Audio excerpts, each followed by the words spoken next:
Yeah, it's true. And in the academic field, what have you been noticing as interests by the academic field and demands from companies to the academic field for creating knowledge and solving the problems together?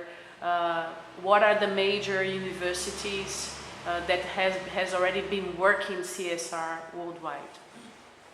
Well, let's start with the financial crisis and say that a big responsibility lies with the business schools for getting us into the financial crisis, because it's the people that went through those business schools that came out with a kind of a culture of greed, of pure profit motive, that resulted in the sort of credit crunch and the scandal that we've seen over the last few years. Mm-hmm.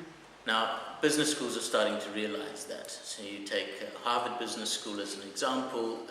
Students who go through that now have the option to sign a kind of a code of conduct, almost a Hippocratic oath, like the doctors sign, to sign as a business person now, to say that actually I'm going to be ethical and responsible going forward. The most useful ranking on this we've seen is the Beyond Grey Pinstripes ranking that's put out, ranks the top 100 business schools in the world, mm-hmm. looking at to what extent they integrate sustainability and responsibility. At the moment, top of the list is Schulich Business School in Toronto at York University, but there are many now all around the world. We've seen also the UN Prime Standard, which is the Principles for Responsible Executive Management, or management education, mm-hmm. and this is a standard now that incentivizes universities to sign up. So I would say just in the last 2 to 5 years we've seen a lot of movement with virtually every business school that is trying to get a reputation as a top business school in the world, having to integrate CSR and sustainability. Perfect. And what? Tell me a little bit about this world tour and the publishing that you're going to do after, and besides that, what would you say to a student now that is starting their career on how relevant this will be for their, a management student, okay, how relevant this would be for their career also? Well, why am I doing the world tour? That's a good question to start with. When I launched, one of my books was the A to Z of corporate social responsibility. It's like an encyclopedia. And we launched it in several regions of the world, several countries. We launched in China, in South Africa, in Guatemala, in the UK. And what we realized was that we had just come out with a book that had standardized CSR, right? There's more than 100 codes and standards in that book. But as we traveled around doing the launch, it became very obvious that CSR is very different in each country, and that that's a good thing, that actually we need the diversity now, and we need to capture that. And so that was part of the inspiration to say, let's do the world tour. Let's start to capture the experiences of all the countries. Mm-hmm.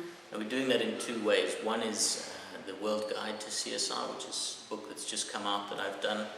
And the other is to actually physically go around, which is what I'm doing, doing interviews, doing courses, workshops, and to try and share that with the rest of the world so that we can learn from each other.